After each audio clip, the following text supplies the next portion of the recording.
Hi Water Signs, Cancer, Pisces, and Scorpio. Welcome po sa ating channel at ito ay inyong weekly Gabay Tarot reading for November 5 to 11, 2023. Please be reminded that this is general reading po. So maaari kayo makarelate o hindi, just take what resonates. Gamitin ang reading na ito bilang gabay lamang. Balik po kayo dito bukas para sa ating daily Gabay Tarot reading. Please like, subscribe, and click bell button for notification para po updated po kayo sa daily tarot reading natin. Para po sa gusto magpa-reading, maaari nyo pong makuha ang link. Nasa description box po ito. Message nyo lang po ako sa Messenger. Maraming salamat po. Spirits guys, ano po ang ganap po for this week para po kay Cancer, Pisces, and Scorpio from November 5 to 11, 2023.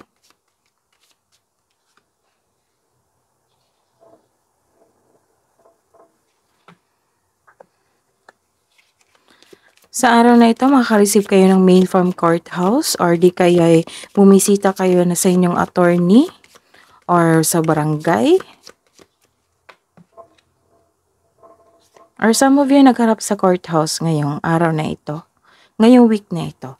So, may concern, may problema kayo, may iniisip kayo, may worried kayo. So may concern.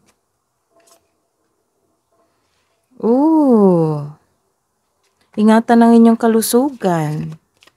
Tamang pahinga, tamang tulog, take your vitamins kung kinakailangan, or maaring magpa-check up na kayo.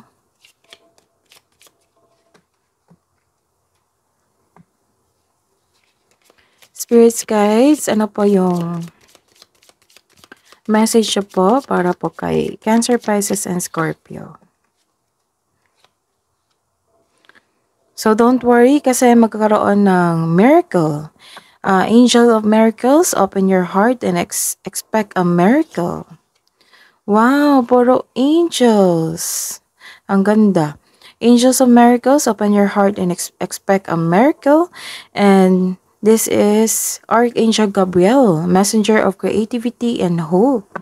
So don't worry kasi worried ka dito eh. Don't worry kasi may parating na hope. Bigyan ka ng blessing ni Archangel Gabriel. And expect a miracles kasi Angel of Miracles ito eh. Ang ganda. Spirits guys, ano po yung energy po, kabuang energy po for this week, November 5 to 11, para po kay Cancer, Pisces, and Scorpio, Spirits guide. Clarification of this card, clarification of this card. Career and money po ni Cancer, Pisces, and Scorpio ngayong week na ito, November 5 to 11, Spirits Guide. Clarification of this reverse card, clarification of this reverse card. Love and romance, self-love, partnership, and romance ni Cancer, Pisces, and Scorpio ngayong November 5 to 11, Spirits Guide.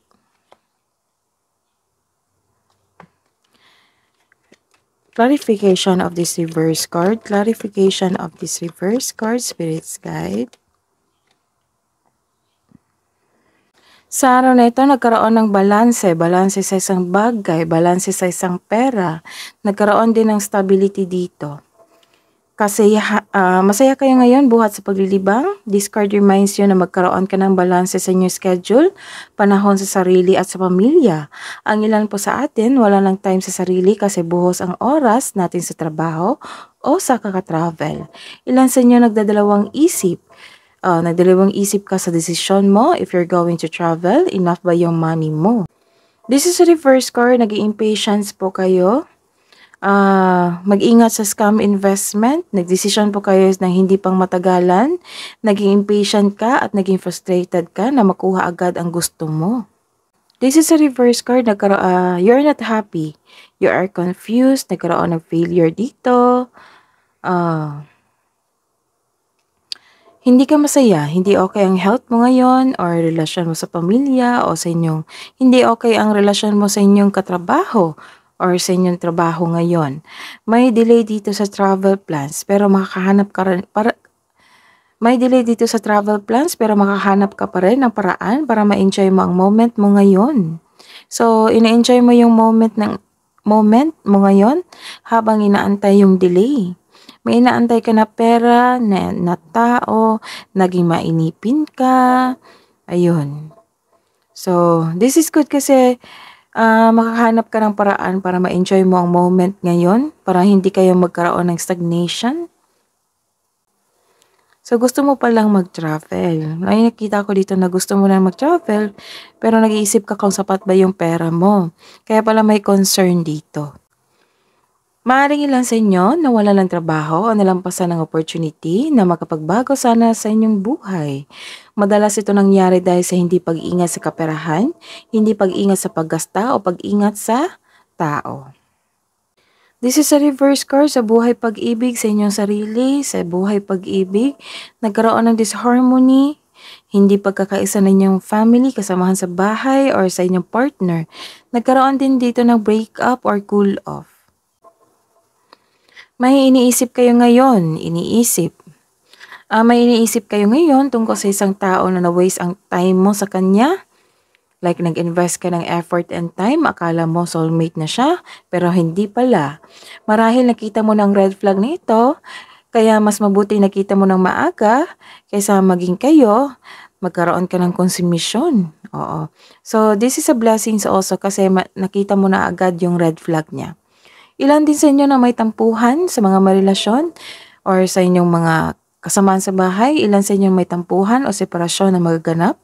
O pag-aaway mula sa isang kaibigan, kamag-anak o miyembro ng pamilya. This card asks you to trust your intuition.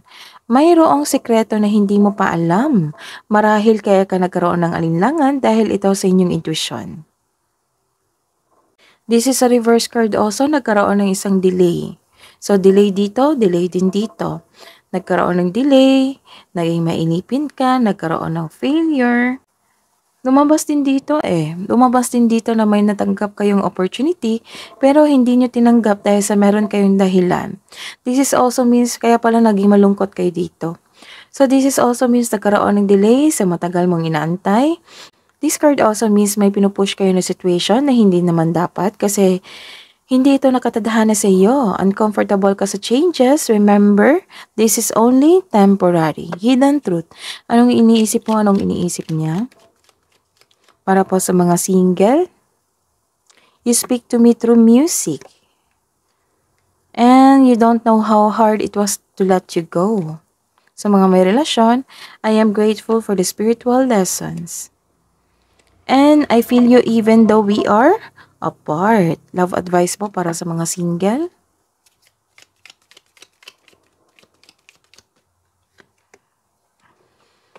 Alone time.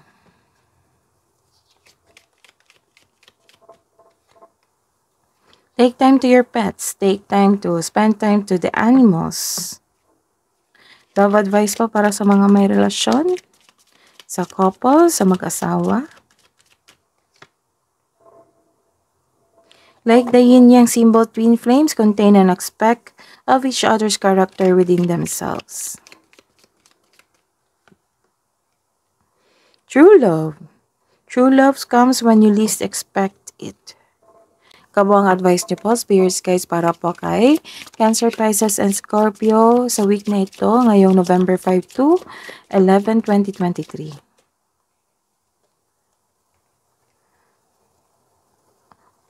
Sacred divinity, there are two paths ahead. So may pipiliin ka, may opportunity po, dalawang opportunity po. So, ngayon, itong opportunity ito na kailangan nyo magdesisyon kung ano yung tatahakin nyo. Birth of creation, potential growth. So, may potential growth dito. It might be your financial growth, self-growth, career growth. Spirits, guys, angels, archangels, guardian angels. Message nyo po para po kay Cancer, Pisces, and Scorpio. Message from Archangel Sandalphon. Be very gentle with yourself at this time. Surround yourself with gentle people, situation, and environments.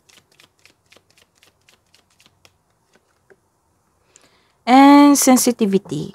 Message from Archangel Haniel, you are extra sensitive to energies and emotions right now. Honor yourself and your feelings. That is your reading po, Cancer, Pisces, and Scorpio. Balik po kayo dito bukas. Please like, subscribe, and click the button for notification para po updated po kayo sa daily tarot reading natin. Maraming salamat po.